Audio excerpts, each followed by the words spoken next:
You have 30 seconds to tell me why I shouldn't destroy everything you think you own. Those words still echo in my mind every morning when I wake up in my penthouse office, looking out at the city I helped build. But let me tell you something about karma. It doesn't always come when you expect it, but when it arrives, it's absolutely perfect. Sometimes the universe puts you in exactly the right place at exactly the right moment to witness something that changes everything you thought you knew about the people closest to you. Hey everyone, how are you doing today?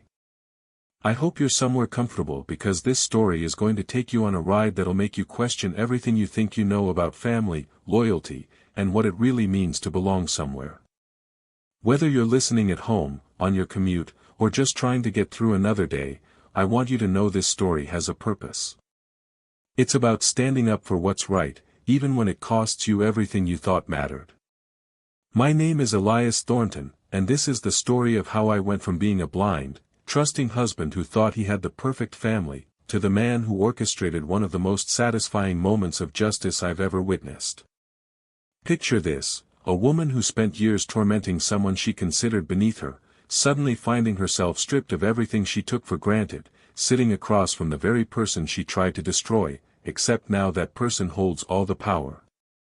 But before I tell you how I brought down my own wife and gave the woman she tormented everything she deserved, let me ask you to hit that like button if you believe in standing up for people who can't defend themselves, and subscribe because I promise you, the stories I share will restore your faith that good people can win.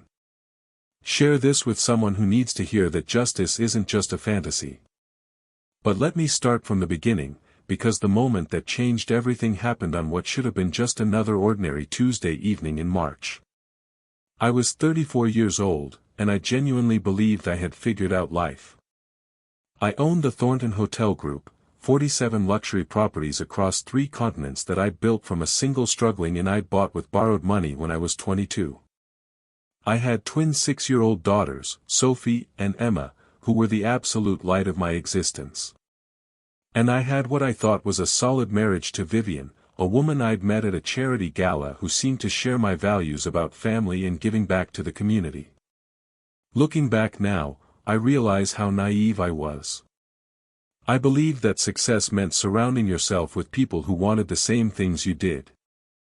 I thought that love meant trusting completely, even when small things didn't quite add up. I believed that if someone smiled at charity events and spoke beautifully about helping others, that's who they really were behind closed doors. Most importantly, I believed that the people I loved would never deliberately hurt someone innocent, especially someone who had given everything to protect what mattered most to me. I was wrong about all of it. The person who taught me the most about real integrity wasn't my wife, wasn't any of my business partners, wasn't even my own parents. It was a 26-year-old woman named Mara Williams who came into our lives when my daughters were born premature at 32 weeks. She was supposed to be temporary help while Vivian recovered from a difficult pregnancy. She was quiet, thoughtful, and had this way of anticipating what the babies needed before they even cried.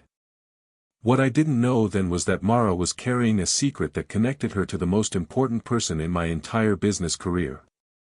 But I'm getting ahead of myself. The twins spent their first 2 months in the NICU, and I'll never forget the night when Emma stopped breathing. The monitors started screaming, nurses rushed in, and in all that chaos, it was Mara who noticed that Sophie's oxygen levels were dropping too, even though her alarms hadn't gone off yet.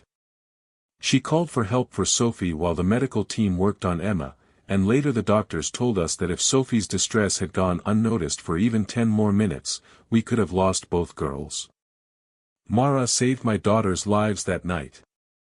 When I tried to give her a bonus, she refused it. When I offered to pay for her to finish her nursing degree, she said she was exactly where she needed to be. When Vivian suggested we find someone more experienced after the girls came home, Mara quietly asked if she could stay just a little longer to make sure they transitioned well. 6 years later, she was still there. Sophie and Emma adored her. She knew their favorite bedtime stories, their food preferences, which one needed extra comfort during thunderstorms, and how to make them laugh when they were cranky. She worked 12-hour days without complaint, never asked for time off during holidays, and somehow managed to make our house feel like a real home even when Vivian and I were traveling for business. But here's what I was too blind to see: while I appreciated Mara and considered her part of our family, my wife was systematically making her life miserable. I missed the small comments about knowing your place. I didn't notice how Vivian would change Mara's schedule at the last minute, or assign her extra housework that wasn't part of her job, or make subtle remarks about certain people not understanding our way of life. I didn't see how Mara's shoulders would tense when Vivian entered a room, or how she'd become extra quiet during family dinners. I thought Vivian was just particular about how things were done. I thought her coolness toward staff was just her way of maintaining professional boundaries. I thought the tension I sometimes felt in the house was just the normal stress of running a busy household. I had no idea that the woman I was married to was a completely different person when I wasn't around. The truth hit me like a freight train on March 15th, when I came home early from what was supposed to be a 3-day trip to our Seattle property. I'd wrapped up the meetings faster than expected and decided to surprise the girls by getting home in time for their bedtime routine. I used my key to enter through the side door that leads directly to my office, planning to drop off my briefcase before finding my family. That's when I heard Vivian's voice coming from the kitchen, and something in her tone made me stop walking. "I've been more than patient with you, but this ends now." I moved closer to the doorway, staying out of sight. Vivian was standing with her back to me, facing someone I couldn't see yet. "Mrs. Thornton, I don't understand what I've done wrong," came Mara's voice, quiet and confused. "What you've done wrong?" Vivian's laugh was cold and sharp. "You've forgotten your place. You think because my husband is polite to you and the girls like you, that makes you family. You think you belong here." I felt my stomach drop. This wasn't the woman I thought I'd married. "I've never presumed anything like that," Mara said carefully. "I just try to take good care of Sophie and Emma." "Oh, please. I see how you look at him. I see how comfortable you've gotten, acting like this is your house, like those are your children. But let me make something very clear to you." Vivian stepped closer to Mara, and I could see the cruelty in her posture. "You don't belong in this family. You never will. You're the help. You're replaceable. And if you don't start remembering that, I'll make sure you're replaced." The silence that followed felt like it lasted forever. When Mara finally spoke, her voice was barely above a whisper. "I understand, Mrs. Thornton. I'll be more careful about boundaries." "Good. Because I've already started looking for someone more appropriate.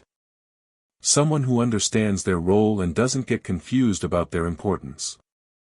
I stood there in my own hallway, listening to my wife destroy a woman who had given 6 years of her life to loving my children, and I felt something break inside my chest. This wasn't just cruelty. This was calculated, deliberate humiliation of someone who couldn't fight back without losing everything. But what Vivian said next made my blood turn to ice. "And Mara? If you think running to my husband will help you, think again. He trusts me completely. He'll believe whatever I tell him about why you had to go. So I suggest you start looking for another job, because your time here is almost over." That's when I realized this wasn't just about putting Mara in her place. This was about removing her entirely. And the casual way Vivian talked about manipulating me, about using my trust against an innocent person, showed me exactly who I'd really married. I backed away from the kitchen and went upstairs to my office, my mind racing. Everything I thought I knew about my life, my marriage, my family, it was all built on a lie. The woman I'd trusted with my heart, my children, my business decisions, was capable of this level of cruelty to someone who had never done anything but serve our family with love and dedication. But as I sat there trying to process what I'd just heard, another realization hit me. Something I'd been trying to remember for weeks suddenly became crystal clear. Mara Williams. Williams. I opened my laptop and pulled up a file I hadn't looked at in years. A file containing the last letter from my mentor, James Williams, the man who had given me my first business loan when I was 22 and desperate. The man who had believed in me when no one else would. The man who had made me promise, on his deathbed, that if anything ever happened to him, I would take care of his only child. His daughter. Mara. The woman my wife had just told she didn't belong in our family was the daughter of the man who made our family possible. The woman Vivian was planning to destroy was the person I'd sworn to protect. The nanny who had saved my children's lives was the child of the man who had saved mine.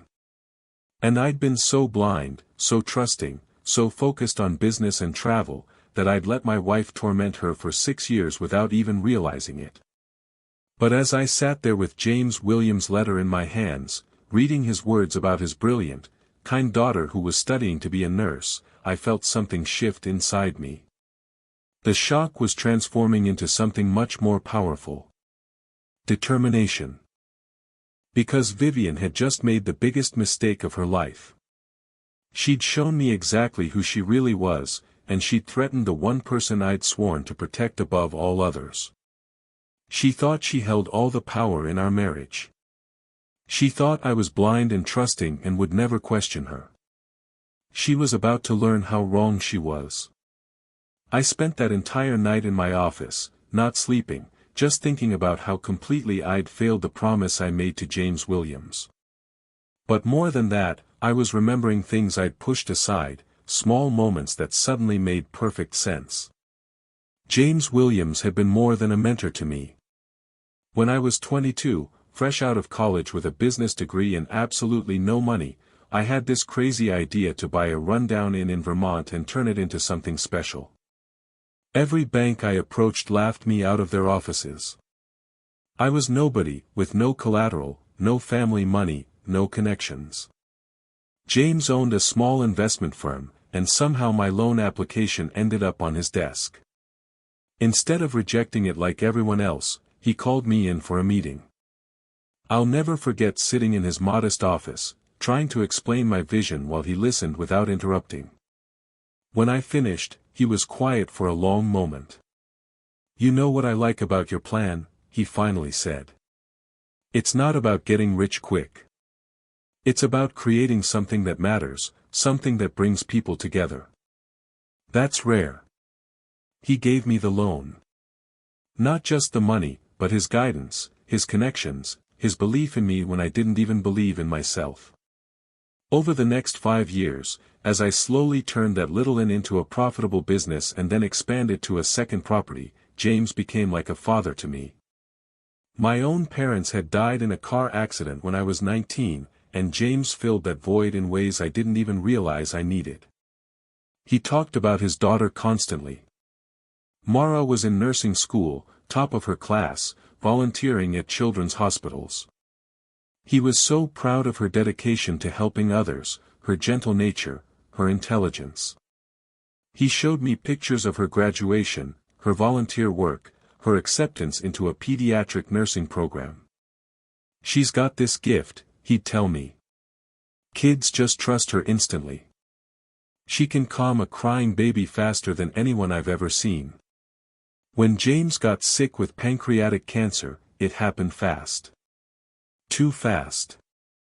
In his final weeks, when the pain medication made it hard for him to focus, he made me promise to look after Mara if she ever needed help. He was worried about leaving her alone in the world. "She's strong," he said, "but she's too kind for her own good sometimes. She'll put everyone else's needs before her own. Promise me if she ever needs anything, you'll be there." I promised. Of course I promised. James Williams had saved my life. The least I could do was protect his daughter. But then James died, and I got caught up in expanding the business. I sent flowers to the funeral, made a donation to the children's hospital where Mara volunteered, and told myself I'd reach out to her soon. Months passed. Then years. I convinced myself she was fine, that she'd contact me if she needed anything. I never imagined she'd end up working in my house under a different name, suffering in silence while my wife made her life miserable. Because that's what I realized as I sat there reading James's letters. Mara Williams had become Mara Johnson when she applied to work for us. She'd used her mother's maiden name, probably to avoid any appearance of seeking special treatment. She'd never once mentioned knowing me or my connection to her father. For 6 years, she'd taken care of my children, saved their lives, endured Vivian's cruelty, and never asked for anything. Never used her connection to me for protection or advantage. She'd simply done her job with the same quiet dedication her father had always admired. And I'd been too blind to see it. But as I sat there in the dark, I started remembering other things. Small moments that hadn't seemed important at the time, but now painted a picture of systematic cruelty I'd somehow missed. Like the time I came home to find Mara scrubbing the kitchen floor at 10 at night, even though we had a cleaning service. When I asked why, she said Mrs. Thornton had spilled something and wanted it cleaned immediately. I thought it was just Vivian being particular about cleanliness. Or the time I noticed Mara eating her lunch standing up in the kitchen instead of sitting at the table. When I told her she should make herself comfortable, she said she preferred to eat quickly so she could get back to the girls. I thought she was just dedicated. Or the countless times I'd find Mara working on weekends, holidays, late into the evening, always with some explanation about extra tasks or special requests from Vivian. I thought she was going above and beyond because she cared about our family. Now I realized she was being systematically overworked, isolated, and made to feel like she had to earn her place in our house every single day. The worst part was remembering how Vivian talked about Mara when she wasn't around. Always subtle, always careful, but consistently undermining. "I worry that the girls are getting too attached to her," she'd say.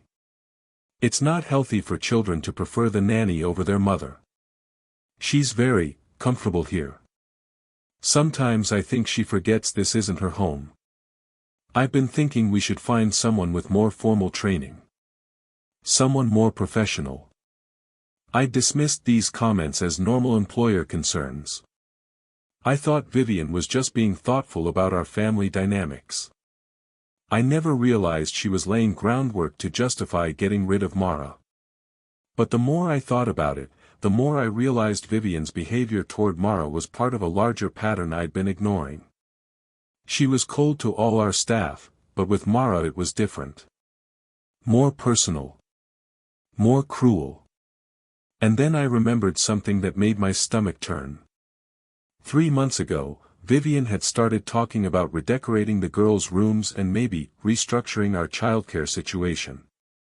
She'd shown me brochures for exclusive nanny agencies that specialized in culturally appropriate placements for high-profile families.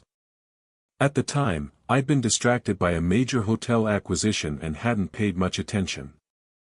But now I understood what she'd really been saying. She wanted to replace Mara with someone who looked more like us, someone who would fit her image of what our family should be. The racism had been there all along. I'd just been too privileged, too trusting, too focused on other things to see it.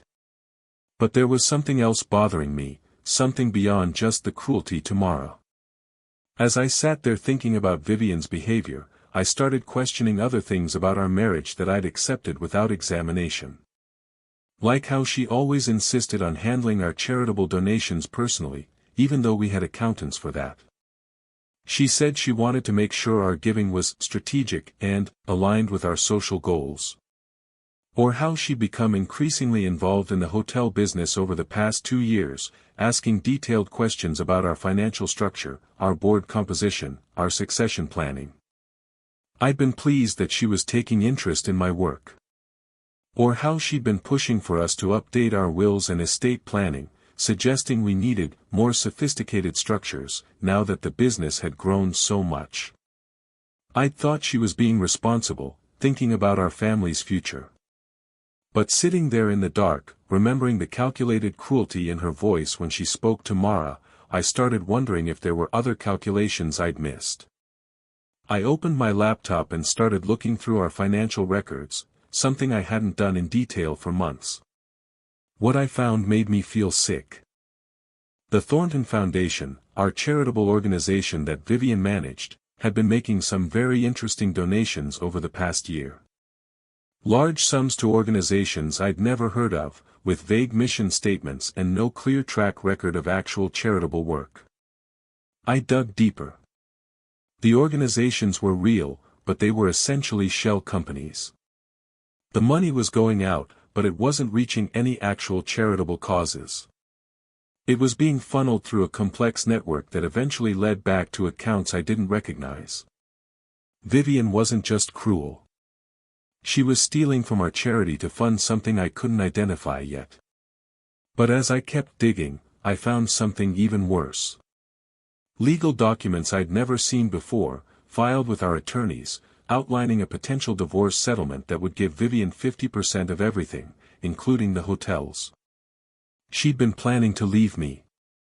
And she'd been positioning herself to take half of everything I'd built, using money she'd stolen from charity to pay for the legal work. The woman who had just told Mara she didn't belong in our family was planning to destroy our family entirely.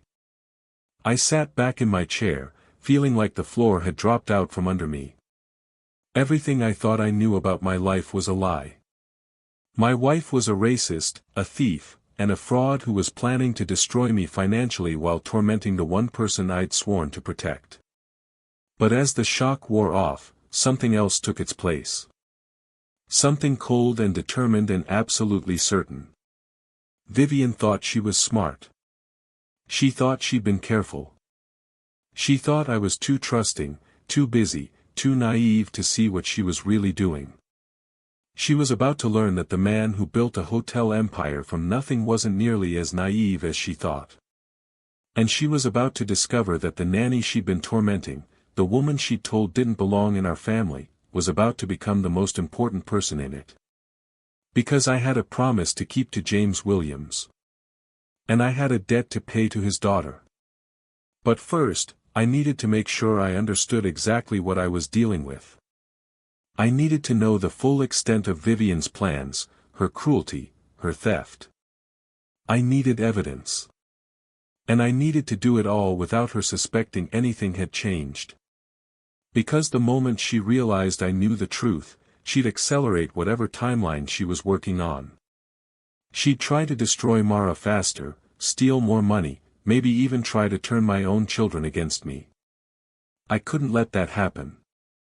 So I closed my laptop, straightened my tie, and prepared to go downstairs and have breakfast with my family like nothing had changed. But everything had changed. And by the time I was done, Vivian would understand exactly what it felt like to be told she didn't belong. The next morning, I walked into our kitchen like I had 1,000 times before, but everything felt different. Vivian was sitting at the breakfast table reading her tablet, perfectly put together in a cream silk blouse and tailored pants, her blonde hair swept into an elegant chignon. She looked up when I entered and smiled that practiced smile I'd once thought was genuine. "Darling, you're back early.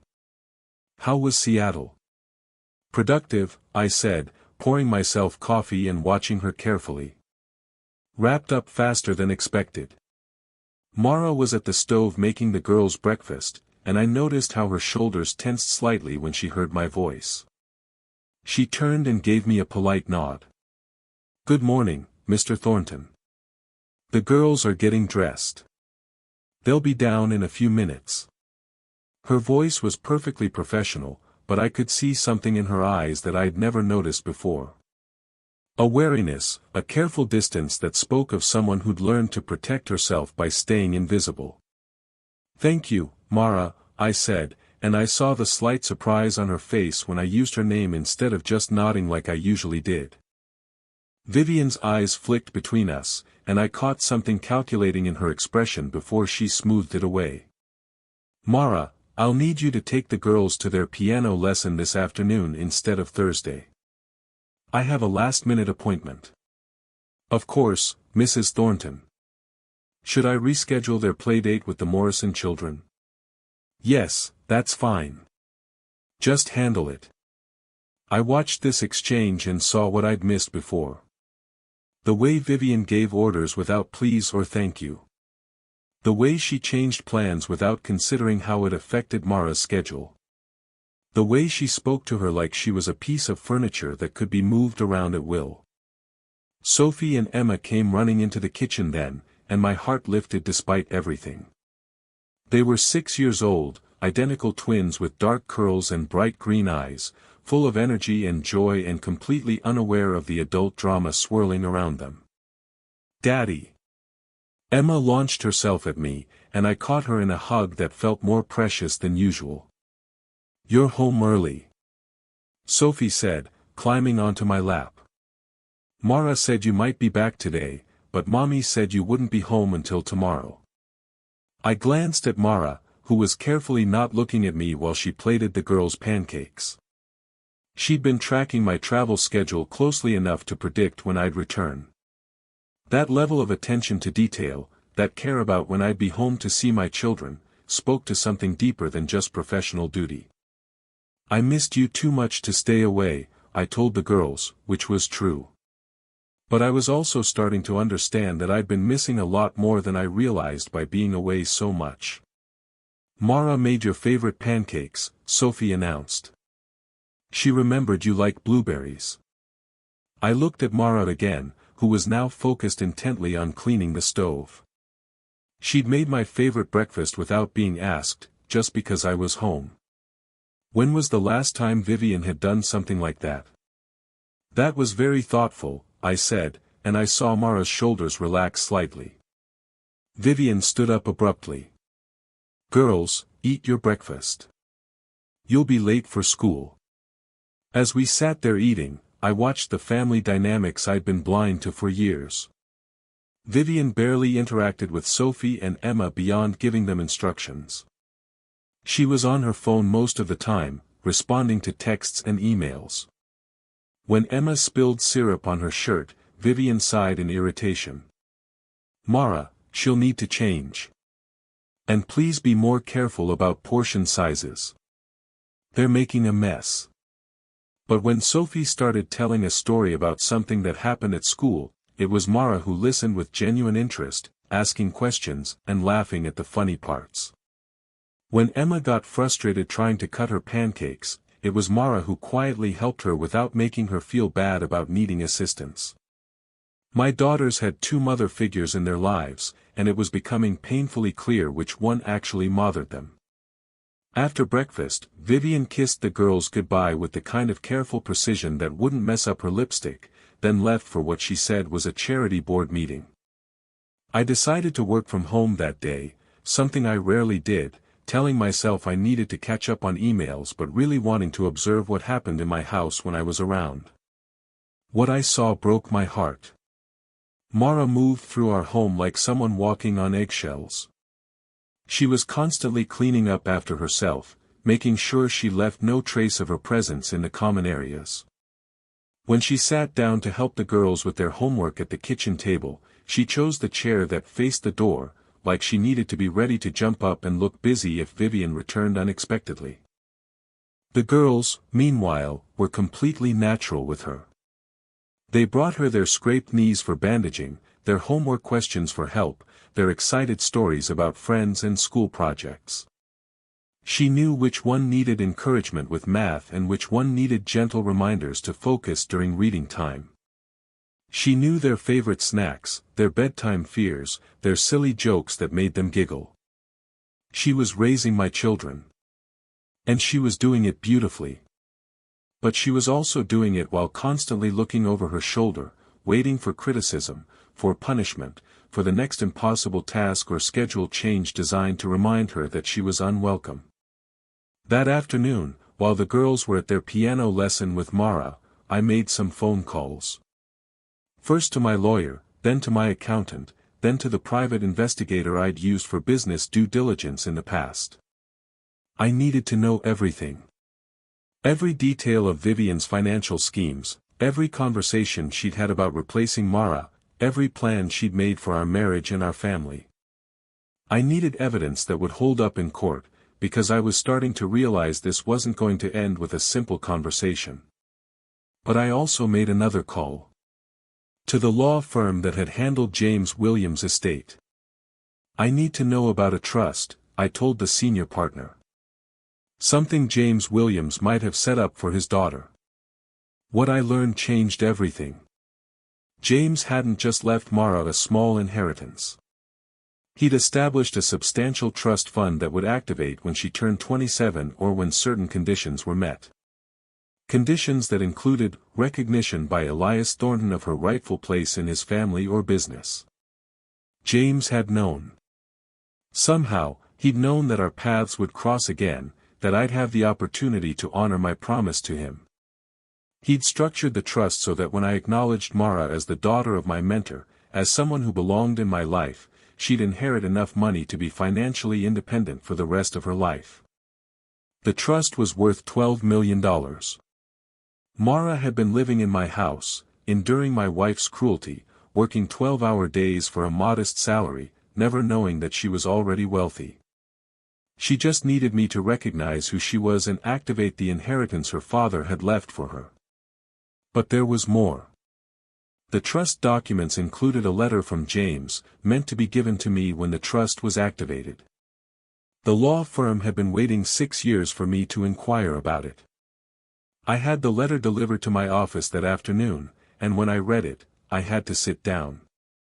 Elias, it began, if you're reading this, it means you found my daughter and recognized her for who she is.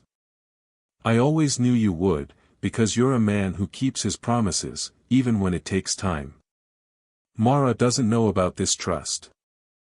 I wanted her to make her own way in the world, to find her own path, without the burden of wealth influencing her choices. But I also wanted to make sure that when she was ready, when she'd proven herself through her own merit and kindness, she'd have the security to live life on her own terms. I suspect she's been taking care of someone, probably children, because that's who she is. She has a gift for nurturing, for seeing what people need and providing it without being asked. I hope whoever has been lucky enough to have her in their lives has recognized what a treasure she is. The trust activates when you acknowledge her as my daughter and as someone who deserves a place in your family or your business. Not because of charity, not because of obligation, but because of who she is and what she's contributed. Take care of her, Elias.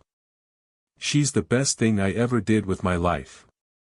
I sat there holding that letter, thinking about the woman who had been living in my house for 6 years, caring for my children, enduring abuse from my wife, never asking for anything, never using her connection to me for advantage or protection. She'd proven herself 1,000 times over. She'd saved my daughters' lives, raised them with love and patience, maintained her dignity and kindness even while being systematically humiliated. And she had no idea that her father had left her a fortune, or that I had the power to change her life with a single phone call. But I also realized something else.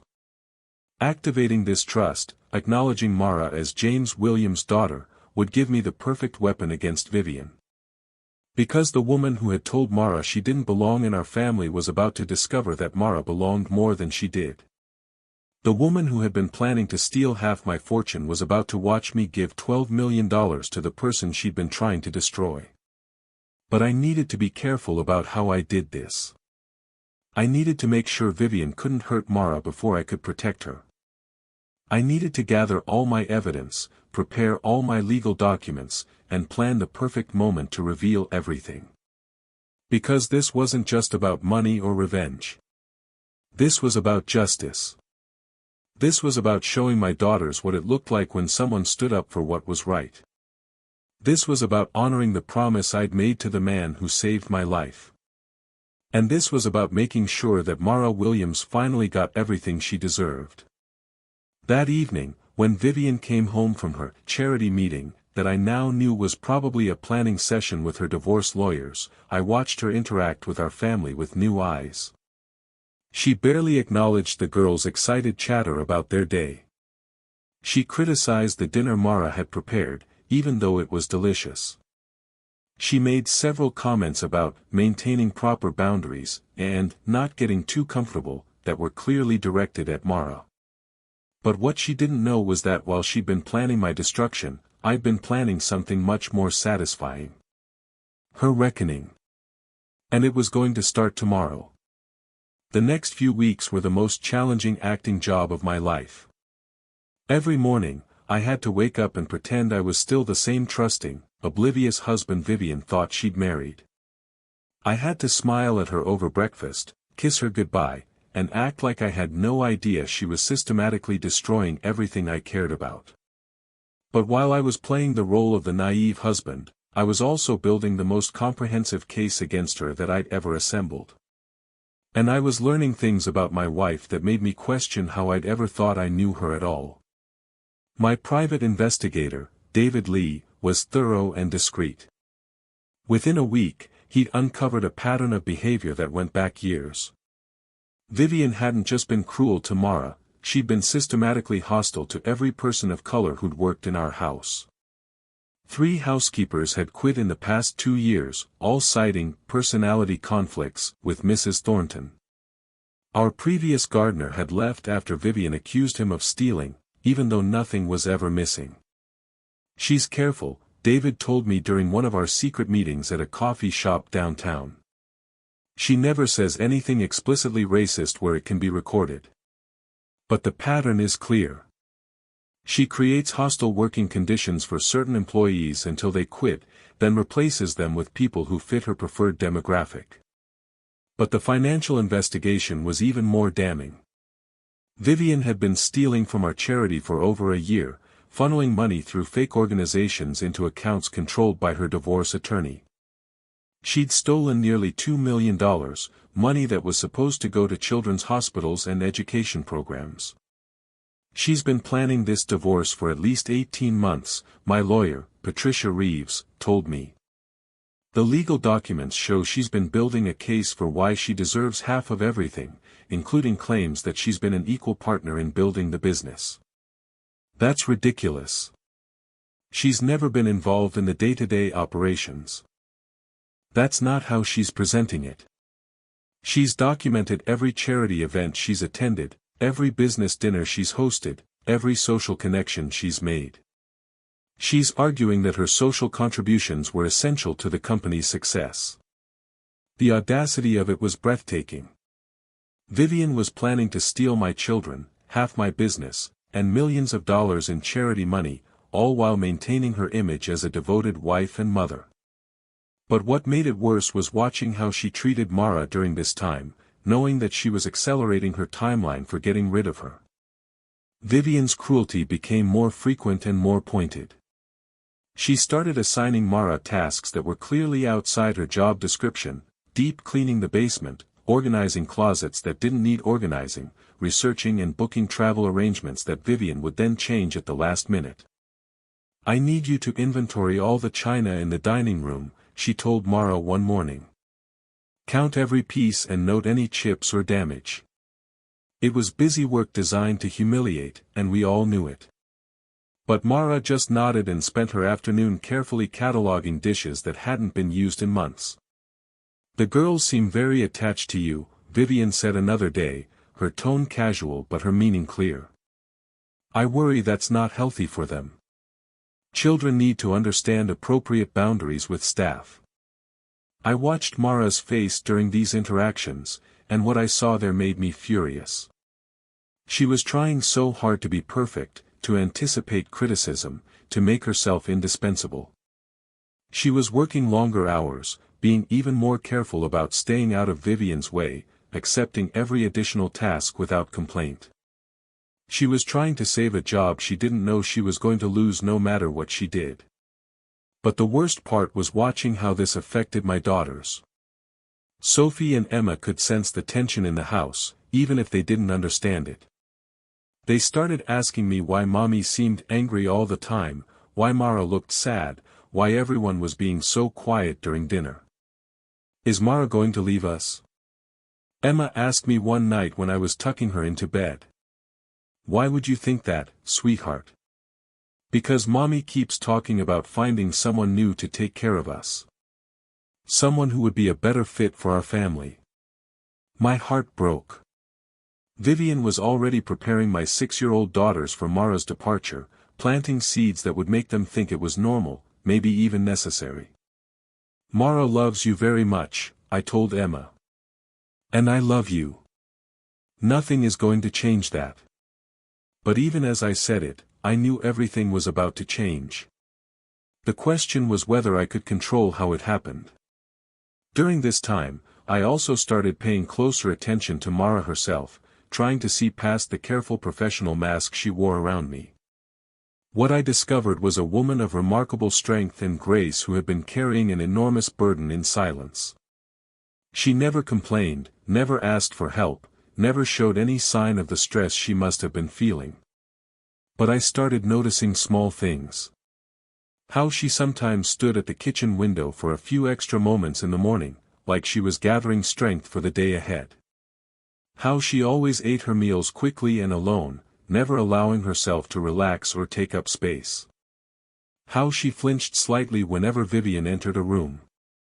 I also noticed how brilliant she was with my daughters. She didn't just supervise them, she taught them. She helped Sophie with her math homework using creative games that made learning fun. She encouraged Emma's interest in science by doing simple experiments in the kitchen. She read to them every night, doing different voices for all the characters and making up songs to help them remember things. She was everything a mother should be, and she was doing it while being told every day that she didn't belong. But I was also starting to see glimpses of who she really was beneath the careful professionalism. When she thought no one was watching, she had a quick wit and a warm laugh. She hummed while she worked, usually old jazz standards that suggested a sophisticated musical taste. She read voraciously. I'd find books on everything from child psychology to business management to poetry scattered around the areas where she spent time. This wasn't just a nanny who happened to be good with children. This was an intelligent, educated woman who was capable of so much more than the role she'd been forced into. And she was James Williams' daughter. Every day, I saw more of him in her, the quiet dignity, the way she listened more than she spoke, the instinct to help others even when it cost her something. 3 weeks into my investigation, I made a decision that would accelerate everything. I decided to test Vivian, to see how far she was willing to go. "I've been thinking about our staffing situation," I told her over dinner one night. "Mara has been with us for 6 years. Maybe it's time to give her a raise, or a bonus, or maybe even help her buy a house. She's been so good to our family." Vivian's fork paused halfway to her mouth, and I saw something flash in her eyes before she controlled it. "That's very generous of you, darling, but I'm not sure that's wise. We don't want to create unrealistic expectations." "What do you mean?" "Well, she's already very comfortable here. Sometimes I think she forgets this is a job, not a permanent arrangement. If we start giving her significant financial rewards, she might start thinking of herself as family rather than an employee." The irony was staggering. Vivian was arguing against treating Mara like family while planning to steal millions from our actual family. "She saved our daughters' lives," I said carefully. "I think that deserves recognition. Of course, and we've always been fair to her. But there's a difference between being fair and being taken advantage of. Some people, if you give them too much, they start expecting more and more. Some people." Vivian realized she'd said too much. "I just mean we need to maintain appropriate boundaries. For everyone's sake." That night, I called Patricia Reeves and told her to accelerate our timeline. I couldn't watch this continue much longer without intervening. "How long do you need to prepare everything?" I asked. 2 weeks, maybe 3. We need to make sure all the financial evidence is documented properly, and we need to coordinate with the trust lawyers about Mara's inheritance." "And you're sure this will work?" "Elias, by the time we're done, Vivian won't just lose the divorce case. She'll be facing criminal charges for embezzlement. And Mara will have enough money to never worry about job security again. But I also knew that the next 2 weeks would be the most dangerous time for Mara. Vivian was clearly getting impatient, and I was worried she might do something drastic before I could protect her. My fears were confirmed the next morning when I overheard another conversation between them. This time, I was in my office with the door cracked open, and their voices carried up from the kitchen below. "I found someone," Vivian was saying. "A lovely woman from the Pemberton agency. Very experienced with high-profile families. She can start next month." "Mrs. Thornton, have I done something wrong? If there's something you'd like me to improve. This isn't about your performance. It's about what's best for our family. The girls are getting older, and we need someone who can grow with them. Someone who understands our social expectations." "I understand. How much notice would you like me to give?" 2 weeks should be sufficient. I'll provide references, of course. 2 weeks. Vivian was planning to fire Mara in 2 weeks, right around the time I'd be ready to reveal everything. But what she didn't know was that in 2 weeks, Mara wouldn't need this job anymore. In 2 weeks, she'd be a millionaire with the power to make her own choices about her future. And Vivian would be the one looking for a new place to live. That afternoon, I did something I'd never done before. I asked Mara to join me in my office for a private conversation. She looked terrified when I made the request, probably thinking she was about to be fired. But I needed to plant some seeds, to prepare her for what was coming without revealing too much. "Mara, I want you to know how much I appreciate everything you've done for our family," I began. She sat on the edge of the chair across from my desk, her hands folded carefully in her lap. "Thank you, Mr. Thornton. I love working here. You've been with us for 6 years. That's a long time." "Yes, sir. I know it hasn't always been easy. Running a household like this, dealing with different personalities, managing everything you manage." Something flickered in her eyes, but she just nodded. "I want you to know that I see how hard you work. I see how much you care about Sophie and Emma. And I want you to know that your place in this family is secure." She looked up at me then, and I saw hope and confusion and fear all mixed together in her expression. "I appreciate that, Mr. Thornton. More than you know." "Good.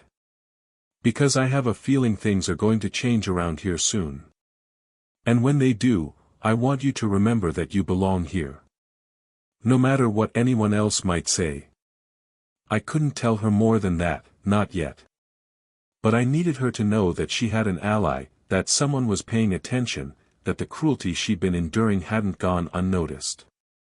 As she left my office, I saw her shoulders straighten slightly, like she was carrying a little less weight than when she'd walked in. 2 more weeks. I just had to keep everyone safe for 2 more weeks. And then Vivian would learn what it felt like to be told she didn't belong. Everything came crashing down on a Thursday morning in April, but not the way I'd planned it. I was supposed to have another week to finalize everything. Patricia was still coordinating with the trust lawyers, David was gathering the last pieces of evidence about Vivian's financial schemes, and I was carefully managing the timeline to make sure Mara would be protected when the truth came out. But Vivian forced my hand. I was in my office at the hotel downtown when my assistant buzzed me with an urgent call from our house manager, Mrs. Lee, who handled our household staff scheduling. "Mr. Thornton, I'm sorry to bother you, but there's been an incident at the house. Mrs. Thornton has dismissed Mara effective immediately, and she's asking for security to escort her off the property." My blood turned to ice. "What happened?" "I'm not entirely sure, sir. Mrs. Thornton says there was theft, but Mara is denying it. The police haven't been called yet, but Mrs. Thornton is threatening to press charges." I was already grabbing my keys. "Don't let anyone leave. I'll be there in 15 minutes. The drive home was the longest 15 minutes of my life. I knew exactly what was happening. Vivian had decided to accelerate her timeline, probably because she sensed I was paying more attention to household dynamics lately. She was framing Mara for theft to justify firing her immediately and to make sure she could never work with children again. It was evil. It was calculated. And it was about to backfire spectacularly. I walked into my house to find chaos. Vivian was in the living room with two security guards I didn't recognize, speaking in the crisp, authoritative tone she used when she wanted to intimidate people. Mara was standing near the staircase with a small suitcase, her face pale but her chin raised with quiet dignity. Sophie and Emma were nowhere to be seen, which meant they were probably upstairs, confused and scared about why their beloved Mara was leaving. "What's going on here?" I demanded. Vivian turned to me with an expression of wounded righteousness that I now recognized as completely fake. "Darling, I'm so sorry you had to come home for this. I discovered that Mara has been stealing from us. That's a serious accusation. What evidence do you have?" "I found this in her room." Vivian held up a diamond bracelet I recognized as one of her expensive pieces. It was hidden in her dresser drawer. I looked at Mara, who was staring at the bracelet with genuine shock. "I've never seen that before in my life," she said quietly. "I don't know how it got in my room." "Of course you deny it," Vivian said with fake sadness. "I'm sure you thought we'd never notice it was missing. But I was doing inventory of my jewelry for insurance purposes, and when I couldn't find it, I had to search the staff quarters. It was a perfect setup." Vivian had planted her own bracelet in Mara's room, then discovered it during a search that she'd probably conducted without Mara present. She'd even brought in outside security guards instead of calling our regular household staff, probably to make sure there were witnesses who didn't know our family dynamics. But she'd made one crucial mistake. She'd assumed I would automatically take her side, the way I always had before. "Mara," I said, looking directly at her, "I want you to know that I don't believe you stole anything." The relief that flooded her face was heartbreaking. But Vivian's expression shifted to something much more dangerous. "Elias, I know this is difficult, but we can't let our emotions cloud our judgment. The evidence is clear. The evidence is that you found your own bracelet in someone else's room. That's not proof of theft. That's proof of planting evidence." The silence that followed was deafening. Vivian's mask slipped completely, and for a moment I saw pure rage in her eyes before she controlled it. "I can't believe you're taking her side over mine. I'm your wife. And she's the woman who saved our daughters' lives. She's worked in our house for 6 years without a single incident, and suddenly she's stealing jewelry. It doesn't add up." One of the security guards shifted uncomfortably. "Sir, if there's a dispute about the evidence, maybe we should let the police sort it out." "There won't be any police," I said firmly. "Because there was no theft. Vivian, I want you to dismiss these men immediately." "I will not. This woman has violated our trust, and she needs to face consequences." That's when I realized the conversation we were having wasn't really about the bracelet. It was about power. Vivian was testing whether she could still manipulate me, whether I would still choose her over what was right. She was about to learn that those days were over. "Mara, would you please go upstairs and check on the girls? I'm sure they're confused about what's happening." "Sir, I don't think," one of the security guards started. "She's not under arrest," I said coldly. "She's an employee in my house, and I'm asking her to do her job. Unless you have a warrant, you have no authority to detain her." Mara looked between Vivian and me, then quietly headed upstairs. I heard Sophie and Emma's voices calling her name, relief evident in their tones. Once she was gone, I turned to the security guards. "Gentlemen, thank you for your time, but your services are no longer needed. Please leave." "We were hired by Mrs. Thornton," one of them said. And I'm telling you to leave my property. Now. They looked at Vivian, who was practically vibrating with fury, but she nodded curtly. After they left, we were alone. How dare you humiliate me like that, she hissed. How dare you frame an innocent woman for theft? Innocent? You don't know anything about her. You don't know what she's really like when you're not here. Actually, I know exactly what she's like when I'm not here. I know how you treat her. I know what you say to her. I know everything, Vivian. The color drained from her face. What are you talking about? I heard you. 3 weeks ago, when I came home early from Seattle. I heard you tell her she doesn't belong in this family. I heard you threaten to replace her. I heard you talk about manipulating me into believing whatever story you wanted to tell. Vivian's mouth opened and closed like she was trying to find words, but nothing came out. Did you really think I wouldn't find out? Did you think you could torment someone in my own house and I'd never notice? She's just the help, Vivian said desperately. She's nobody. Why are you protecting her? Because she's not nobody. She's James Williams' daughter. The name hit Vivian like a physical blow. She knew who James Williams was. I'd told her about my mentor many times over the years. She knew how much I owed him, how much his guidance had meant to me. That's impossible, she whispered. Her full name is Mara Williams Johnson. She's been using her mother's maiden name, probably to avoid any appearance of seeking special treatment. But she's James's daughter, the woman I promised to protect if she ever needed help. You're lying. I have the documentation. Birth certificate, school records, letters from James about his daughter who was studying to be a nurse and volunteering at children's hospitals.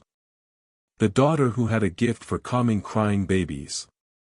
Vivian sank into a chair, and I could see her mind racing, trying to figure out how to salvage this situation.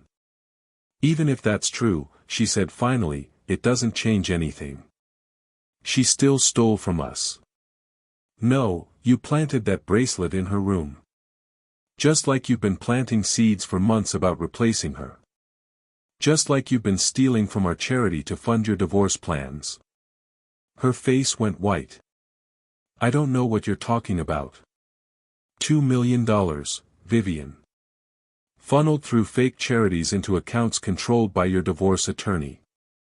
Did you really think I wouldn't notice that much money disappearing? You can't prove anything. Actually, I can. I have bank records, legal documents, testimony from your attorney's assistant who was concerned about the unusual payment structure. I have everything.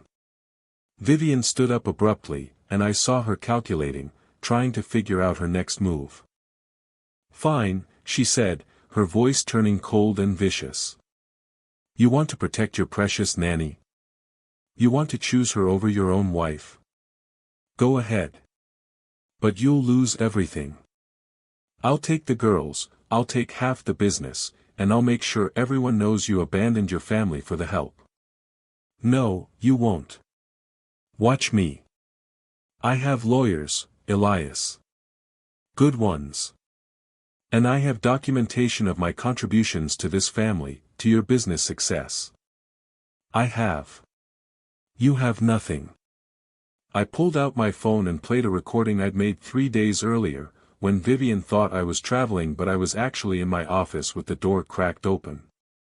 Her voice filled the room, clear and unmistakable. I found someone.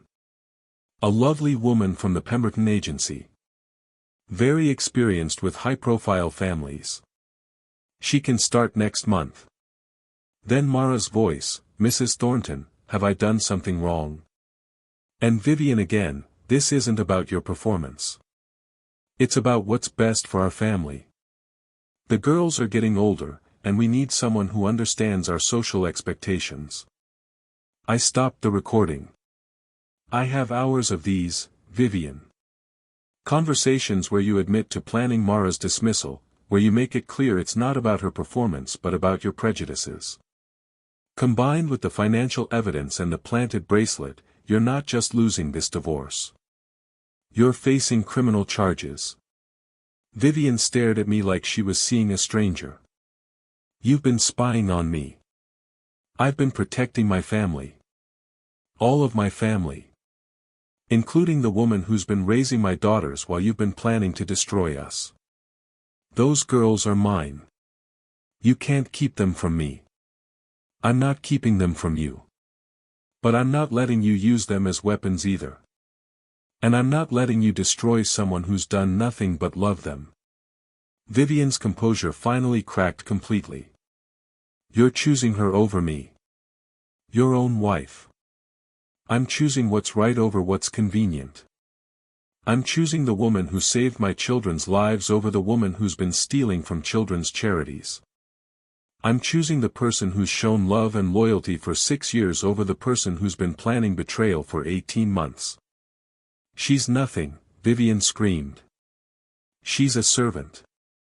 She's family, I said quietly.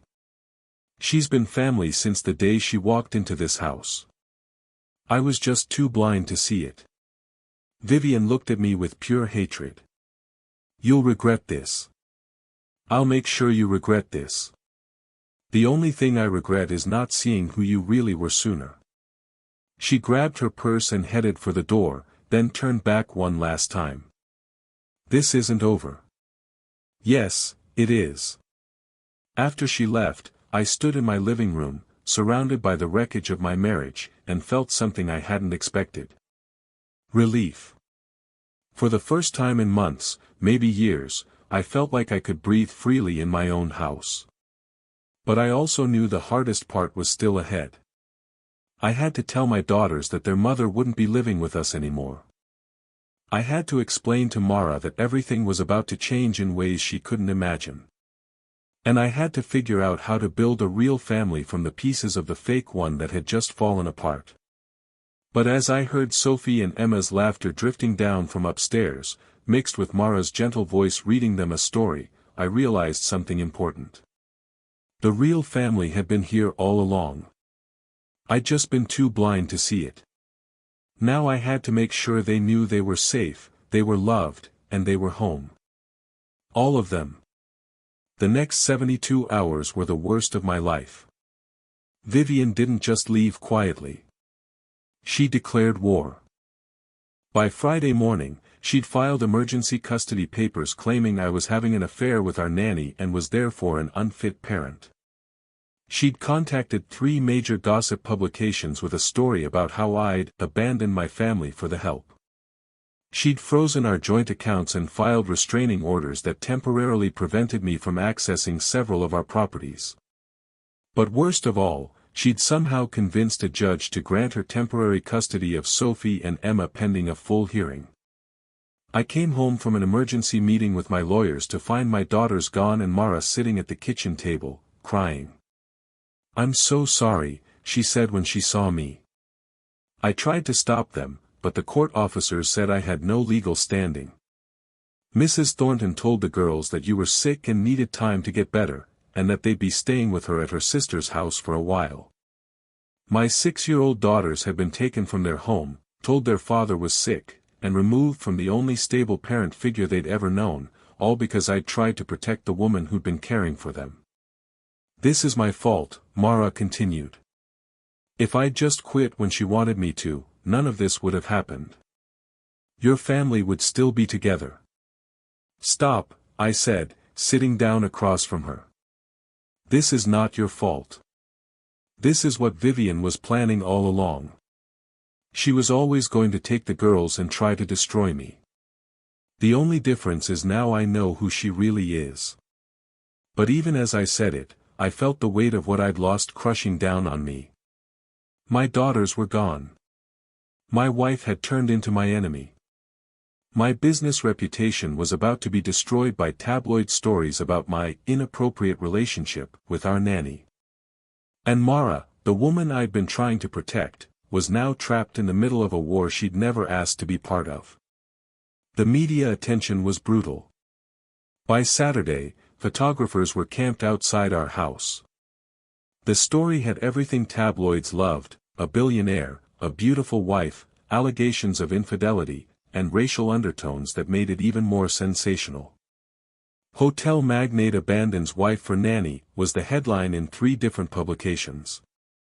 The articles painted me as a predatory employer who'd taken advantage of a vulnerable employee, and Vivian as a wronged wife fighting to protect her children from an unstable father. The photos they used made everything worse. They'd found pictures of me and Mara at various family events over the years, her helping the girls at a company picnic, standing next to me at a charity function, walking with us through the hotel lobby during a family vacation. Innocent moments that looked sinister when presented as evidence of an affair. "Billionaire's secret romance. How long has this been going on?" one headline screamed, above a photo of me handing Mara a cup of coffee at Sophie's birthday party last year. My phone rang constantly with reporters wanting comments. My business partners were calling emergency meetings to discuss reputation management. 3 major hotel deals were suddenly under review by investors who were concerned about the negative publicity. But the worst part was not being able to see my daughters. Vivian had taken them to her sister's house in Connecticut, and the temporary custody order meant I could only have supervised visits twice a week for 2 hours each time. When I finally saw them that first weekend, they were confused and scared. "Daddy, are you really sick?" Emma asked, climbing onto my lap in the sterile family court visitation room. "No, sweetheart. I'm not sick. Mommy and I are having some grown-up problems, but I'm fine. When can we come home?" Sophie wanted to know. "I miss my room. And I miss Mara. That broke my heart. I miss you too. And Mara misses you very much. Mommy says Mara can't take care of us anymore because she did something bad. But Mara would never do anything bad." I looked at my 6-year-old daughter, so wise and innocent at the same time, and struggled to find words that would comfort her without lying. Sometimes grown-ups disagree about things. "But I want you to know that Mara loves you very much, and she didn't do anything wrong." "Then why can't we see her?" I didn't have an answer for that. How do you explain to a child that their mother is using them as weapons in a war they don't understand? Meanwhile, Mara was dealing with her own nightmare. The media attention had made her unemployable. No family would hire a nanny who was at the center of a scandal, regardless of whether the allegations were true. She'd been getting death threats from strangers who believed the tabloid version of events. She couldn't leave the house without being followed by photographers. "I should go," she told me one evening as we sat in my office, trying to figure out our legal strategy. "If I disappear, maybe the story will die down. Maybe you can get your daughters back." "You're not going anywhere," I said firmly. "Running away won't solve anything. Vivian will just claim it proves you were guilty. But staying here is destroying your life. Your business, your reputation, your relationship with your children, it's all falling apart because of me. It's falling apart because of Vivian's lies, not because of you. And I'm not letting her win by driving away the best person in my daughters' lives." But privately, I was starting to wonder if I'd made a terrible mistake. Maybe I should have handled this differently. Maybe I should have quietly helped Mara find another job and dealt with Vivian's financial crimes separately. Maybe I'd been so focused on justice that I'd forgotten about protecting the people I loved. The business consequences were getting worse every day. 2 major investors pulled out of a hotel development project in Miami. A luxury brand canceled their partnership with our properties. The board of directors called an emergency meeting to discuss my fitness to lead the company during this personal crisis. "The optics are terrible," my business partner Sam told me during a tense conference call. "Whether the allegations are true or not, the perception is that you've been having an affair with an employee. That raises questions about your judgment, your character, your ability to maintain professional boundaries. The allegations are completely false." "I believe you," but the market doesn't care about truth. It cares about perception. And right now, the perception is toxic. I was losing everything I'd built over 15 years because of lies. But what made it worse was knowing that this was exactly what Vivian had planned. She'd calculated that even if she couldn't prove I was having an affair, the accusation alone would be enough to damage me professionally and personally. She was right. By the end of the second week, I'd lost 3 major business deals, my daughters were asking why they couldn't come home, and Mara was so consumed with guilt that she was barely eating. I keep thinking about what your wife said, she told me one night. About knowing my place. Maybe she was right. Maybe I never should have gotten so close to your family. Don't you dare blame yourself for caring about my children. But look what it's cost you. Look what it's cost them. I wanted to tell her about the trust fund, about her father's letter, about how she was about to inherit $12 million and would never have to worry about employment again. But my lawyers had advised me to wait until after the custody hearing to reveal that information, worried that it would look like I was trying to buy her testimony. So I had to watch her suffer, thinking she was responsible for destroying our family, when she was actually the key to saving it. The lowest point came during my second supervised visit with the girls. They'd been with Vivian for 2 weeks, and I could see the effects of whatever she'd been telling them. "Daddy," Sophie said carefully, "Mommy says you might have to go away for a while because you made some bad choices." "What kind of bad choices?" "She says you forgot that family is supposed to come first. That you cared more about other people than about us." The manipulation was subtle but devastating.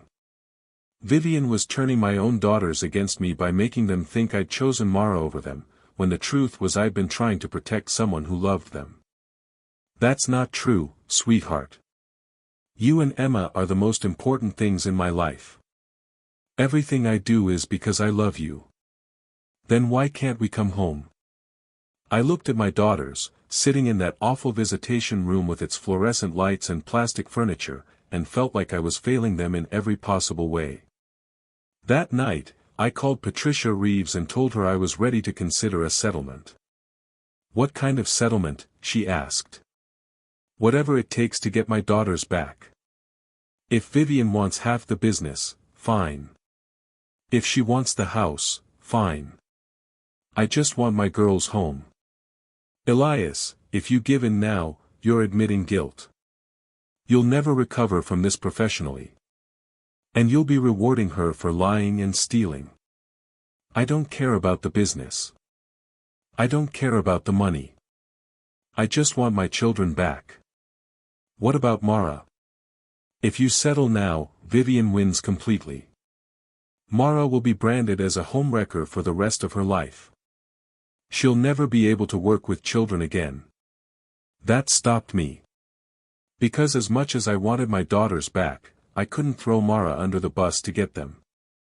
She'd already sacrificed too much for my family. How long until the custody hearing? 3 more weeks. And you're sure we can win? I'm sure we can prove Vivian has been lying about the affair. I'm sure we can prove she's been stealing from the charity. But custody cases are unpredictable, especially when there's this much media attention. 3 more weeks of my daughters thinking I'd abandoned them. 3 more weeks of Mara blaming herself for destroying our family. 3 more weeks of watching everything I'd built crumble because I'd tried to do the right thing. But as I sat in my empty house that night, I thought about James Williams and the promise I'd made to him. I thought about the letter he'd written, trusting that I would recognize his daughter's worth and give her the place in my family that she deserved. I thought about Sophie and Emma, and what kind of man I wanted them to remember their father being. Did I want them to remember someone who gave up when things got hard, or someone who fought for what was right even when it cost him everything?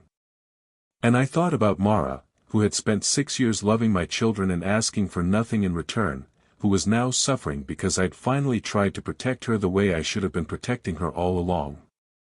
I wasn't going to give up. I wasn't going to let Vivian win by destroying innocent people. But I also knew that the next 3 weeks would test everything I believed about justice, family, and what it really meant to do the right thing. Because sometimes doing the right thing costs you everything you think you can't live without. And sometimes you have to lose everything to discover what really matters. The turning point came from the most unexpected source, my 6-year-old daughter Emma. It was during my third supervised visit, 3 weeks into this nightmare, when everything changed. The girls had been with Vivian for almost a month, and I could see they were struggling. Sophie had dark circles under her eyes and kept asking when they could go home. Emma had started having nightmares and was clinging to a stuffed elephant that Mara had given her for her birthday. We were sitting in that sterile visitation room, trying to play a board game, when Emma suddenly looked up at me with those serious green eyes that reminded me so much of myself at that age. "Daddy, I need to tell you something important." "What is it, sweetheart?" She glanced toward the door where the court supervisor was sitting, then leaned closer to me and whispered, "Mommy has been saying mean things about Mara." "Really mean things?" My heart clenched. "What kind of mean things?" "She says Mara is a bad person who tried to steal our family." "But that's not true, is it? Mara loves us." "Mara loves you very much," I confirmed. "I know. And I think Mommy is lying about other things too." Sophie, who had been quietly listening, nodded. "Mommy told Aunt Rebecca that she was going to make sure Mara never worked with children again. She said she was going to destroy her reputation, so no one would ever hire her." The casual cruelty of it hit me like a physical blow. Vivian wasn't just trying to win custody, she was actively working to destroy Mara's entire future. "And Daddy," Emma continued, "Mommy has been meeting with lawyers a lot. She thinks we don't understand, but we heard her talking about taking half of your hotels and making you pay her lots of money forever." These weren't the confused observations of children caught in the middle of a divorce. These were clear-eyed reports from two intelligent little girls who understood far more than the adults around them realized. "There's something else," Sophie said, looking around to make sure no one was listening. "Mommy has been really mean to the new nanny too. She made her cry yesterday." "What new nanny?" "The lady from the agency. Mommy hired her to take care of us, but she's not nice like Mara. And Mommy yells at her for everything. She told her she was stupid and that she needed to know her place, just like she used to say to Mara." The pattern was continuing. Vivian hadn't changed, she'd just found a new target for her cruelty. "Girls," I said carefully, "if you could choose where to live, what would you choose?" "Home," Emma said immediately. "With you and Mara." "We miss our real home," Sophie added. "And we miss Mara so much. She always knew how to make us feel better when we were sad." That's when I realized something crucial. My daughters weren't confused about what was happening. They weren't being successfully manipulated by Vivian's lies. They knew exactly who had been taking care of them, who had been loving them, and who they wanted to be with. They were choosing Mara. They were choosing home. They were choosing the family we'd actually built together, not the fake one Vivian had been trying to maintain. After the visit, I called Patricia immediately. "I want to file for emergency custody," I told her. "Based on what?" "We've been through this, we need to wait for the full hearing to present all our evidence. Based on the fact that my daughters are being emotionally manipulated and they're asking to come home. Based on the fact that Vivian is already abusing her new employee the same way she abused Mara." "Elias, I understand you're frustrated, but..." "No, you don't understand. My daughters aren't victims in this situation. They're witnesses. They've been watching Vivian's behavior for years, and they know the truth. We need to get them in front of a judge who will actually listen to what they have to say." Patricia was quiet for a moment. "That's risky. If we push for emergency custody and lose, it could hurt us in the main hearing." And if we wait 3 more weeks, my daughters could be permanently damaged by what Vivian is putting them through. That evening, I made a decision that would change everything. I called Mara into my office and told her it was time for the truth. "There's something I need to tell you about your father," I began. She looked confused. "My father? What does he have to do with any of this?" "Everything. Mara, your father was James Williams. He was my mentor, my business partner, and the man who made everything I've accomplished possible." The color drained from her face. "That's impossible. My father died 6 years ago. He was an investment advisor, not a hotel owner. He was an investment advisor who gave me my first loan when I was 22. He guided me through every major business decision for 5 years. And when he was dying, he made me promise to take care of his daughter if she ever needed help." I pulled out the letter James had written, the one I'd been carrying in my desk drawer for weeks, waiting for the right moment to share it. "He left you a trust fund, Mara. $12 million. It activates when I acknowledge you as his daughter and recognize your place in my family." She stared at the letter like it might disappear if she looked away. $12 million. Your father wanted you to make your own way in the world first, to prove yourself through your own merit. But he also wanted to make sure you'd have security when you were ready. I don't understand. If you knew who I was, why didn't you tell me? Because I didn't know. You used your mother's maiden name when you applied to work for us. I only figured it out 3 weeks ago, when I heard Vivian tell you that you didn't belong in our family. Mara sat down heavily, still staring at her father's letter. "He wrote this for you. Read it." I watched her face as she read her father's words about her gift for nurturing, about how proud he was of her dedication to helping others, about how he knew she'd find her way to taking care of someone who needed her. When she finished, there were tears in her eyes. "He knew," she whispered. "Somehow he knew I'd end up here. He knew because he understood both of us. He knew I'd need someone like you in my life, and he knew you'd be exactly where you needed to be when the time was right. But why are you telling me this now? Why not wait until after the custody hearing? Because I need you to understand something. This isn't about me trying to save you or protect you anymore. This is about us building a real family together. You, me, Sophie, and Emma." She looked up at me with those intelligent brown eyes that reminded me so much of her father. "What are you saying?" "I'm saying that when we go into that courtroom next week, I want you there not as our employee, not as someone I'm trying to help, but as family. As someone who belongs there. As someone who has every right to fight for those girls because you've been their real mother for 6 years. Elias, I can't. The media, the scandal, what people will think. I don't care what people think. I care about what's right. And what's right is that you've earned your place in our family 1,000 times over." I pulled out another set of documents that Patricia had prepared. "I want to activate your trust fund. I want to acknowledge you publicly as James Williams' daughter and as someone who has been essential to my family's happiness. And I want to offer you something else." "What?" "A position on the board of directors of Thornton Hotels. Not because of charity, not because I feel guilty, but because you're brilliant and capable and you understand what it means to take care of people." Mara stared at me like I'd lost my mind. "You want me to go from being your nanny to being on your board of directors? I want you to stop being anything other than who you really are. James Williams' daughter. A woman with a nursing degree and a gift for leadership. Someone who's been managing our household, our children, and our family dynamics better than anyone else could have.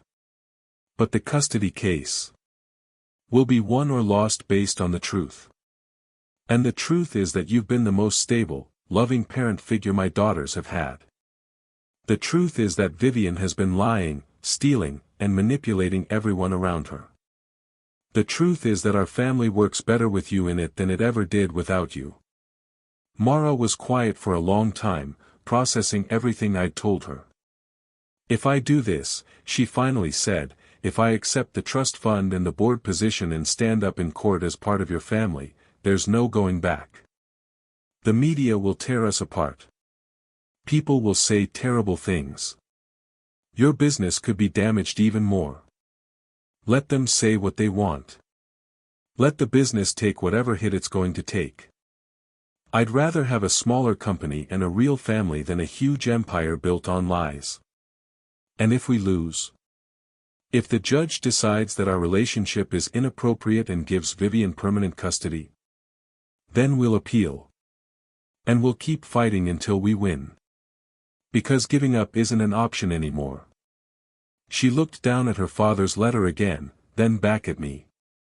He really believed you'd take care of me? He knew I would.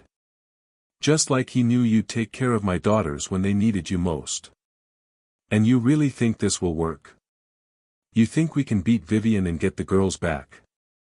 I think we can do anything if we do it together. As a family. Mara stood up and walked to the window, looking out at the garden where she'd spent countless hours playing with Sophie and Emma. Those girls have been through enough, she said finally. They deserve to come home. They deserve to have a family that actually loves them. Is that a yes? She turned back to me with a smile that reminded me exactly of her father's expression when he decided to take a chance on a 22-year-old kid with a crazy dream. That's a yes. Let's bring our girls home. For the first time in weeks, I felt hope. Because we weren't just fighting for custody anymore. We were fighting for the family we'd chosen, the family we'd built together, the family that had been real all along. And we were going to win. The custody hearing was scheduled for a Tuesday morning in late May, and I'd never been more nervous about anything in my life. Not when I'd pitched my first hotel deal, not when I'd gone public with the company, not even when the twins were born premature and fighting for their lives. This was different. This was about everything that actually mattered. The courtroom was packed. Vivian's legal team had somehow turned this into a media circus, with reporters filling the gallery and photographers waiting outside.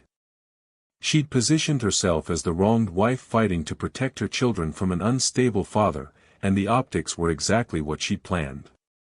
Vivian sat at the plaintiff's table in a conservative navy suit, her blonde hair pulled back in a style that made her look both elegant and vulnerable.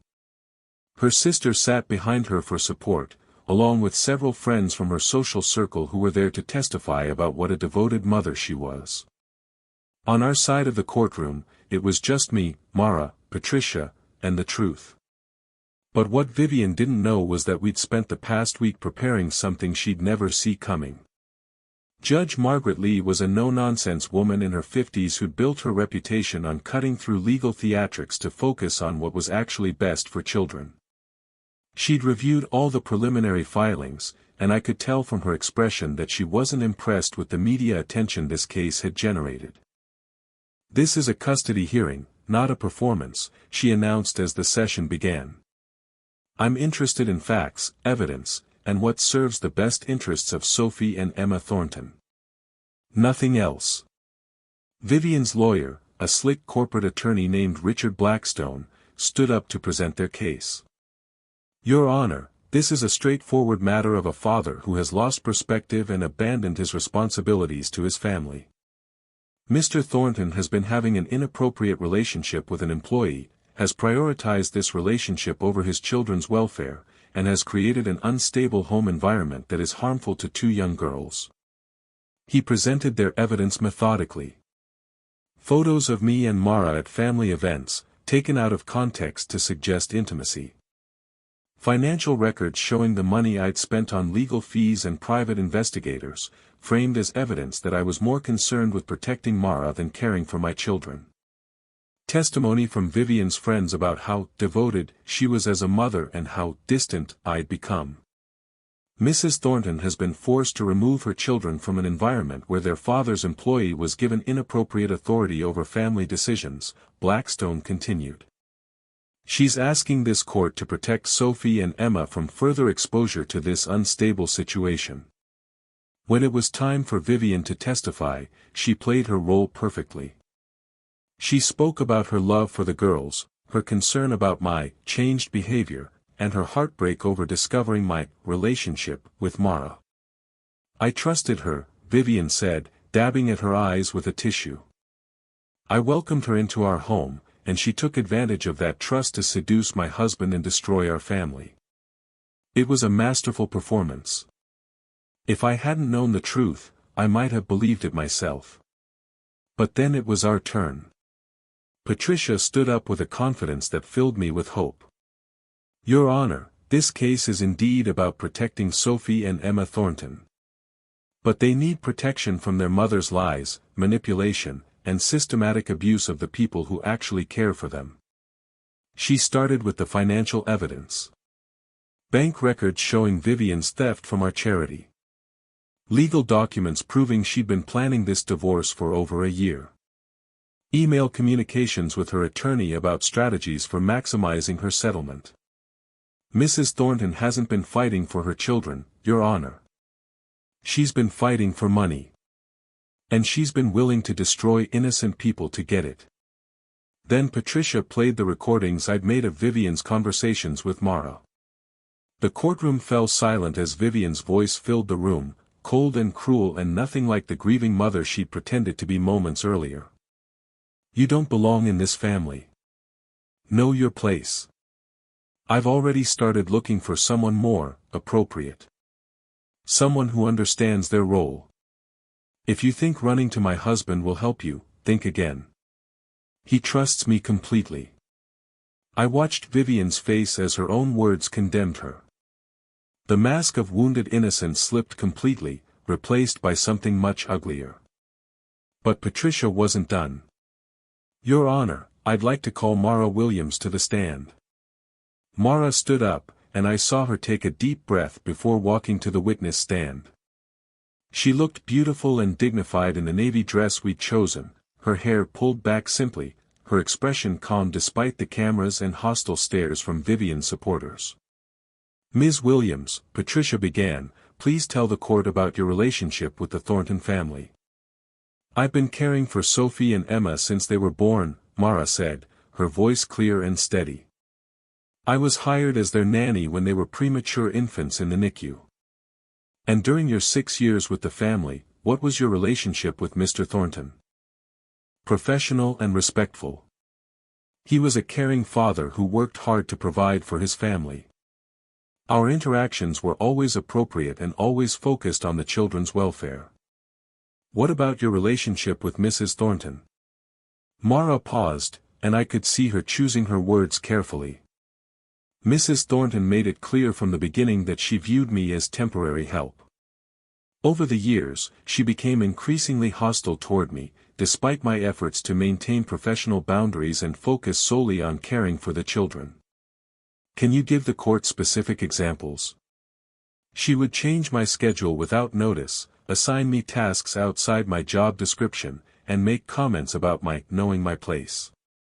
She often criticized my interactions with the children, suggesting that I was overstepping boundaries by showing them affection or helping with their homework. Did you ever respond inappropriately to this treatment? No. I understood that my job was to care for Sophie and Emma, and I didn't want to create conflict that might affect them. Ms. Williams, is there anything else the court should know about your background? This was the moment we'd been building toward. Yes. My father was James Williams, Mr. Thornton's business mentor and the man who gave him his first loan 15 years ago. A murmur went through the courtroom. Vivian's eyes widened in shock. I didn't know about Mr. Thornton's connection to my father when I applied for the nanny position. I used my mother's maiden name to avoid any appearance of seeking special treatment. I only learned about their relationship recently. Patricia handed her a document. Can you identify this? This is a letter my father wrote to Mr. Thornton before he died, asking him to look after me if I ever needed help. And did you know about this letter? No. I had no idea my father had made such a request, or that he'd established a trust fund for me that Mr. Thornton could activate. A trust fund worth how much? $12 million. The courtroom erupted. Reporters were frantically taking notes, Vivian's supporters were whispering in shock, and Judge Lee had to bang her gavel for order. So to be clear, Patricia continued once the room was quiet, you've been working as a nanny for 6 years, enduring mistreatment from Mrs. Thornton, never knowing that you were already wealthy and never using your family connection for personal gain. That's correct. And Mr. Thornton only recently discovered your identity? Yes. He told me about my father's letter and the trust fund last week. Patricia turned to address the court directly.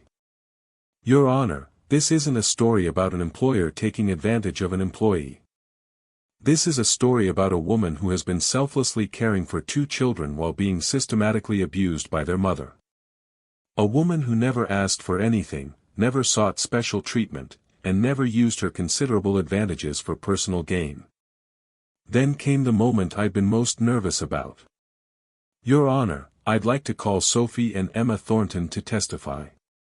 Vivian's lawyer immediately objected. Your Honor, these children are only 6 years old. They're too young to testify in a custody proceeding. I'll allow it, Judge Lee said. But I'll speak with them in my chambers, with only the court reporter present. 20 minutes later, Judge Lee returned to the courtroom with an expression that told me everything I needed to know. I've spoken with both children, she announced. They are remarkably articulate and clear about their experiences and preferences. They've provided testimony that corroborates much of what we've heard today about the family dynamics in the Thornton household. She looked directly at Vivian. Mrs. Thornton, your daughters report that you have been telling them their father is sick and that Ms. Williams is a bad person who tried to steal their family. They also report witnessing you mistreat household staff and make derogatory comments about people based on their race. Vivian's face went white. Furthermore, both children have expressed a clear preference to return home to live with their father and Ms. Williams, whom they describe as the person who has been their primary caregiver and emotional support. Judge Lee turned to me. Mr. Thornton, I'm granting you full custody of Sophie and Emma, effective immediately. Mrs. Thornton will have supervised visitation rights pending the resolution of the criminal charges that I understand are being filed against her for embezzlement. The courtroom exploded again, but this time with a different energy. I felt Patricia squeeze my shoulder, saw Mara's tears of relief, and heard Vivian's sharp intake of breath as her entire plan collapsed around her. But Judge Lee wasn't finished. I want to address something else, she said, waiting for quiet. This case has been presented in the media as a scandal about inappropriate relationships and family dysfunction. But what I see here is a family that has been functioning beautifully despite the efforts of one person to destroy it. She looked at Mara. Ms. Williams, you have clearly been an exemplary caregiver who has put these children's needs above your own comfort and safety. Your dedication to their welfare, despite the treatment you received, speaks to your character and your fitness to continue caring for them. Then she looked at me. Mr. Thornton, you have shown that you're willing to fight for what's right, even when it costs you personally. Your recognition of Ms. Williams' contributions and your efforts to protect her from abuse demonstrate the kind of moral leadership these children need from their father. Finally, she turned back to Vivian. Mrs. Thornton, you have systematically lied to this court, abused your position as a mother to manipulate your children, and attempted to destroy the reputation of a woman whose only crime was loving your daughters. Your behavior has been reprehensible, and I'm recommending that the district attorney pursue the fullest possible charges against you. As the gavel came down, I felt like I could breathe for the first time in months. We'd won. Not just the custody case, but something much more important. We'd won the right to be a family. The real family we'd been all along. 6 months later, I was standing in the kitchen of our home, watching Mara help Sophie and Emma with their homework at the same table where Vivian had once told her she didn't belong. The irony wasn't lost on me, but more than that, I was struck by how natural everything felt now that we'd stopped pretending to be something we weren't. The girls were thriving. The nightmares had stopped within a week of coming home. Their laughter filled the house again. They'd started calling Mara, Mom Mara, without any prompting from either of us, and she'd cried happy tears the first time Emma said it. "Dad, can you help me with this math problem?" Sophie called out, and I walked over to see what she was working on. "What's the trouble?" "I need to figure out how much money someone would have if they saved $1,000 every month for 10 years. I glanced at Mara, who was trying not to smile. We'd been having a lot of conversations about money and saving lately, ever since she'd officially inherited her trust fund and joined the board of Thornton Hotels. "Well, let's see," I said, sitting down next to Sophie. $1,000 times 12 months is $12,000 per year. And 12,000 times 10 years is $120,000. Emma shouted from across the table. "Very good. But what if that money was invested and earned interest?" "Then it would be even more," Sophie said thoughtfully. "Exactly. That's why it's important to start saving early and make smart choices with your money." It was a conversation I never could have had with them when Vivian was around.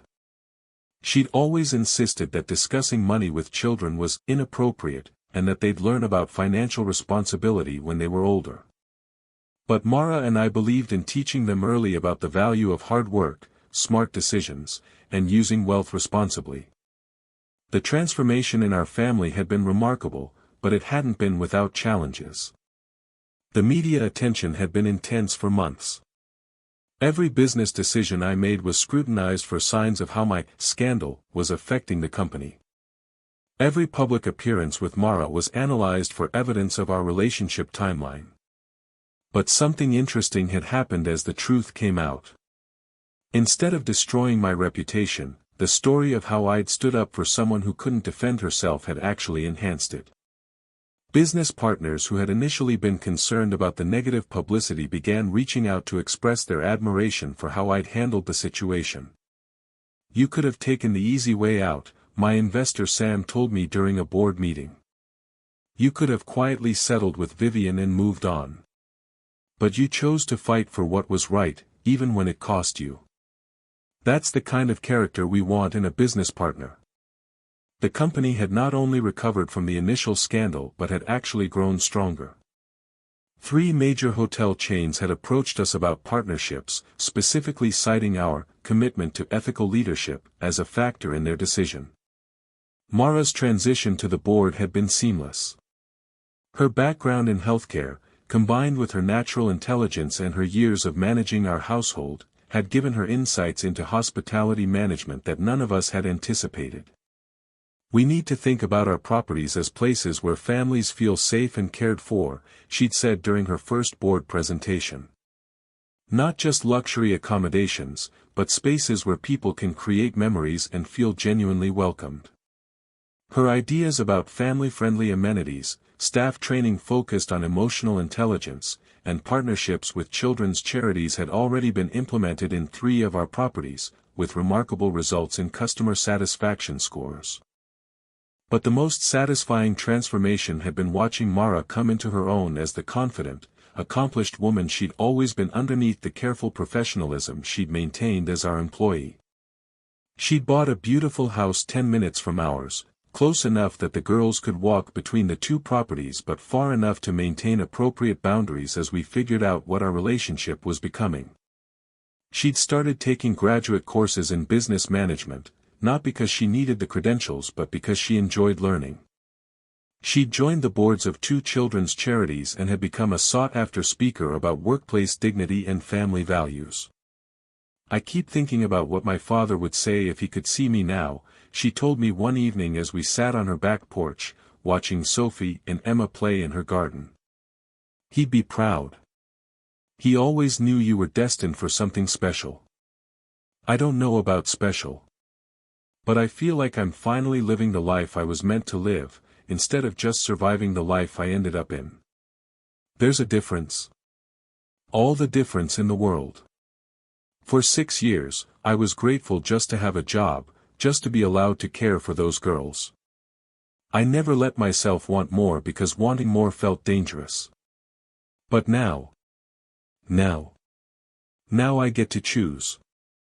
I get to decide what I want my life to look like, what kind of work I want to do, how I want to contribute to the world. That's a gift I never thought I'd have. As for Vivian, justice had been swift and thorough. She'd been convicted of embezzling nearly $2 million from our charity and sentenced to 3 years in prison. Her divorce settlement had been reduced to almost nothing once her theft was factored in. Her social circle had abandoned her completely once the recordings of her racist comments became public. But perhaps most importantly, she'd lost all unsupervised access to Sophie and Emma. The girls saw her once a month in a supervised setting, and those visits were brief and awkward.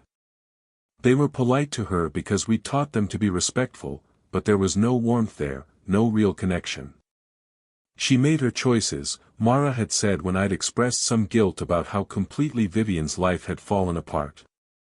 She chose cruelty over kindness, lies over truth, greed over love.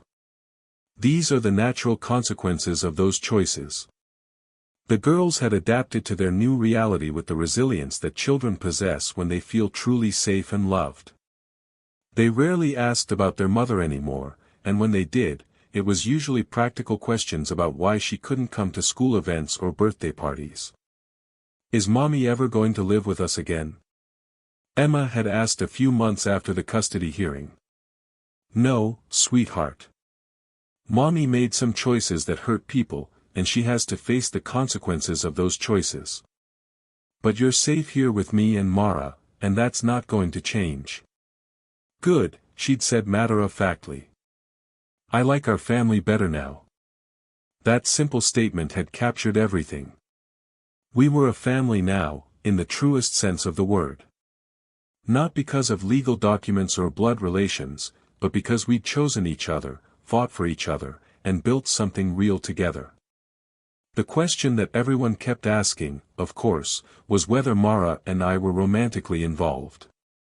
The media speculation had been endless, and even our friends and family were curious about the nature of our relationship. The truth was more complicated than anyone expected. We cared deeply for each other, respected each other, and had been through something that had bonded us in ways that were hard to explain. But we were also taking things slowly, very slowly, because we both understood that the foundation of our relationship had to be our shared commitment to Sophie and Emma's well-being. "We have time," Mara had said when I tried to define what we were to each other. "We have the rest of our lives to figure out what this becomes. Right now, I just want to focus on being the best mother I can be to those girls and the best board member I can be for your company. And if it becomes something more, then it will happen naturally, when we're both ready, when the girls are ready, when it feels right for our family." That patience, that wisdom, that focus on what really mattered, it was so typically Mara, and it was one of the many reasons I'd fallen in love with her, even if we weren't ready to use that word yet. But I could see it in the way she looked at me sometimes when she thought I wasn't paying attention. I could feel it in the way our hands would brush when we were both helping the girls with something. I could sense it in the comfortable silences we shared and the easy laughter that filled our conversations. We were building something beautiful, something lasting, something worth the fight we'd been through to get here. As I stood in our kitchen that evening, watching my daughters work on their homework with the woman who had saved their lives in more ways than one, I thought about the promise I'd made to James Williams all those years ago. I'd promised to take care of his daughter if she ever needed help. But the truth was, she'd been taking care of all of us long before I'd ever tried to help her. She'd saved my daughters' lives as premature infants. She'd raised them with love and patience and wisdom. She'd endured years of abuse to keep them safe and happy.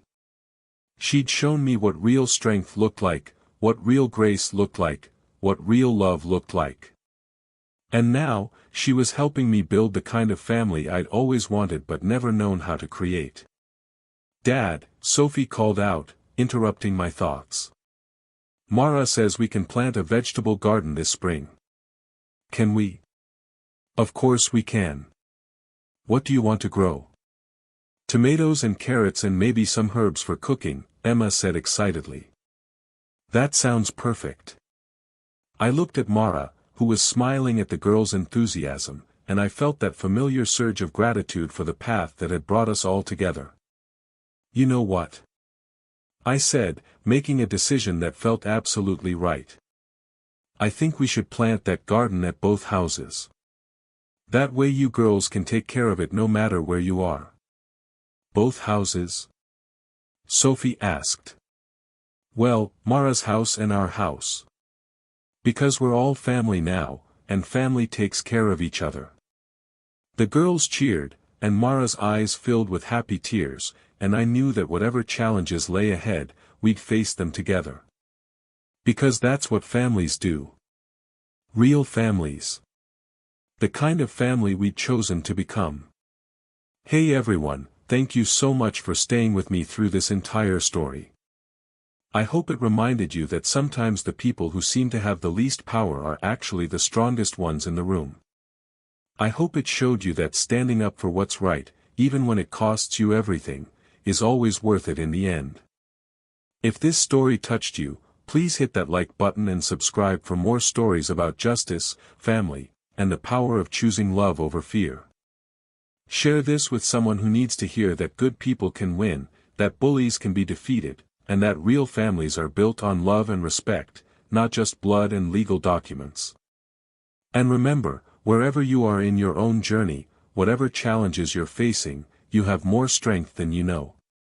You have more worth than anyone who tries to diminish you can ever take away.